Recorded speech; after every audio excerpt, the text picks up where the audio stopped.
Assalamualaikum warahmatullahi wabarakatuh. Saya Abdul Aziz, mewakili teman-teman saya, Nita Nihatul Farida dan Siti Solehatul Ma'mumah. Di sini kami dari kelompok 4 mendapat kasus tentang epilepsi. Seorang perempuan 25 tahun menderita epilepsi mioklonik pada saat remaja dengan riwayat pengobatan levetiracetam selama 5 tahun. Gejala dapat terkontrol dengan baik apabila pasien rutin meminum obat.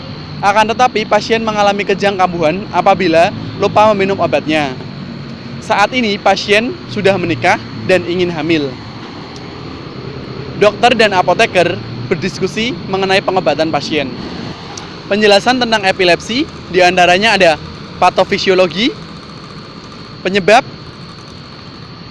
gejala, tujuan dan sasaran terapi. Patofisiologi. Epilepsi dipengaruhi oleh hipereksitabilitas neuron dan hipersinkronisasi.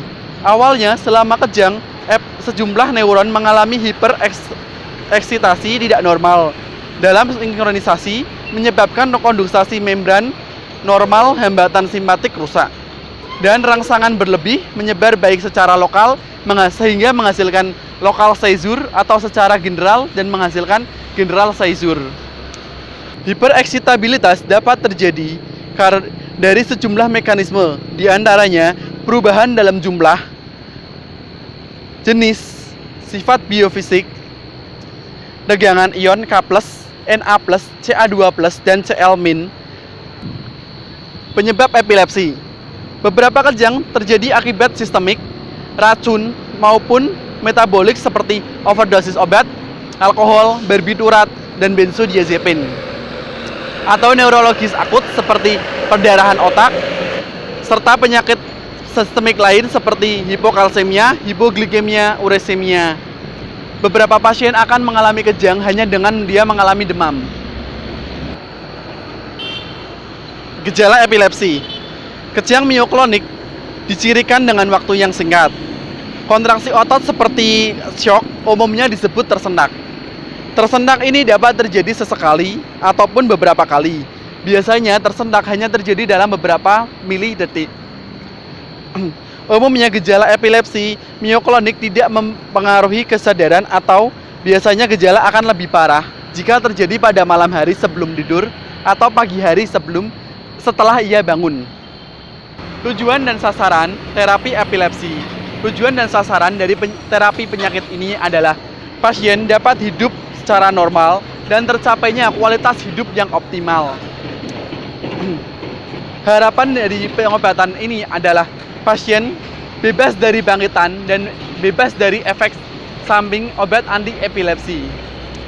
Bagi pasien yang merencanakan kehamilan, dapat meminimalkan resiko efek samping obat anti epilepsi dalam upaya untuk mengurangi resiko teratogenik, gangguan perkembangan syaraf pada janin.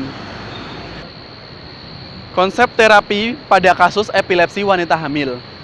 Di sini ada dua. Yang pertama itu adalah algoritma dari pengobatan epilepsi pada wanita hamil, dan yang kedua adalah perawatan pra-kehamilan pasien.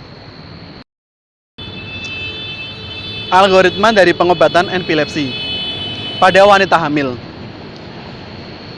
Pada wanita hamil umumnya obat epilepsi yang diberikan yang aman adalah lamotrigin. Dan berdasarkan algoritma di samping, wanita menderita epilepsi membutuhkan asam folat untuk meminimalkan kecacatan pada bayi saat mengkonsumsi obat anti epilepsi. Perawatan pra-kehamilan untuk mendapatkan keputusan dan pilihan mengurangi kesalahan pengobatan.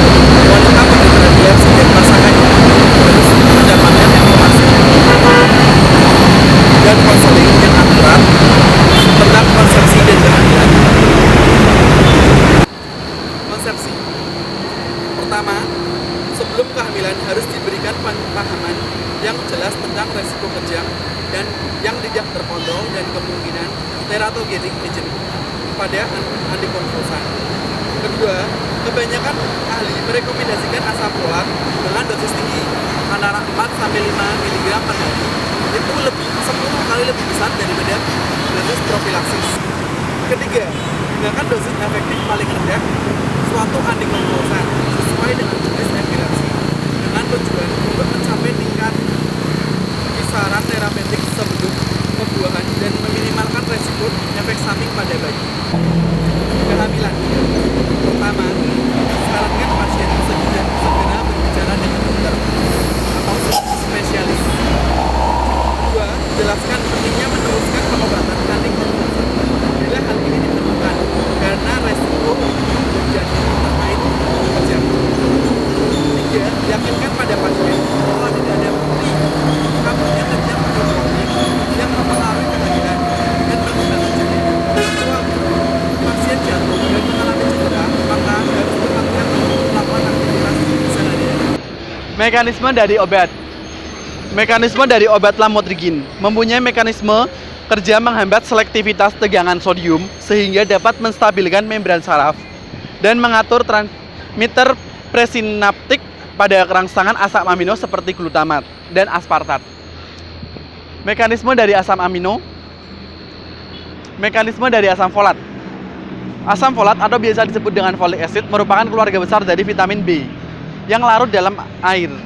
Asam folat dibutuhkan tubuh untuk membentuk DNA sebagai kofaktor vitamin B12 yang berfungsi penting dalam pembentukan sel darah. Asam folat juga berfungsi mengoptimalkan kembali homocysteine yang tinggi. Untuk berkomunikasi dengan dokter dalam menentukan usulan terapi obat serta penyerahan obat dan pemberian informasi obat kepada pasien akan diperagakan oleh rekan saya berikut ini. Jadi gini Mbak, jadi itu pasien saya 5 tahun itu telah mengkonsumsi obat paracetam dan hasilnya efektif selama dia patuh, tapi dia ini berencana untuk hamil. Jadi saya ganti terapinya menggunakan lamotrigin dan asam folat. Menurut Mbak gimana? Oh begitu ya Dok. Berarti untuk anda epilepsi ibu hamil menggunakan lamotrigin ya Dok. Oh ini Dok ada sambil di biro itu lamotrigin menyebutkan bahwa merupakan anti epilepsi untuk ibu hamil dan relatif kecil menimbulkan teratogenesis. Jadi itu cocok ya Dok untuk ibu hamil. Iya Mbak, dan untuk dosisnya nanti lamotrigin yang 25 mg sehari sekali ya Mbak, sama asam folatnya sehari sekali setelah makan. Nanti kita lihat hasilnya setelah pasien check up setiap bulan ya Mbak. Oh iya, berarti obatnya lamotrigin dan asam folat ya Dok. Terima kasih Dok atas sarannya. Iya, sama-sama Mbak. Ya mari Dok.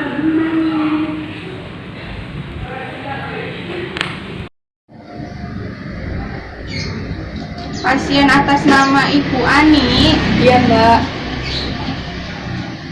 Dengan Ibu Ani ya. Sebelumnya mohon maaf ya Bu, berdasarkan informasi yang saya dapat dari dokter, Ibu mendapatkan obat ganti ya dari yang sebelumnya. Ini ada 2 obat ya Bu. Ya tadi saya sudah berkonsultasi. Ya baik. Yang ini untuk obat epilepsinya diminumnya 1 kali sehari 1 tablet ya Bu sesudah makan. Yang ini vitaminnya diminum 1 kali sehari sesudah makan ya Bu. Apa Ibu ada pertanyaan? Oh iya, ini minumnya kapan? Untuk obat epilepsinya diminum pada malam hari ya Bu. Untuk vitaminnya diminum pada pagi hari. Apakah ada pertanyaan lagi? Baik, kalau sudah cukup boleh saya minta Ibu mengulang aturan pakai obatnya. Oh iya, ini obat epilepsi diminum 1 kali sehari 1 tablet sesudah makan pada malam hari.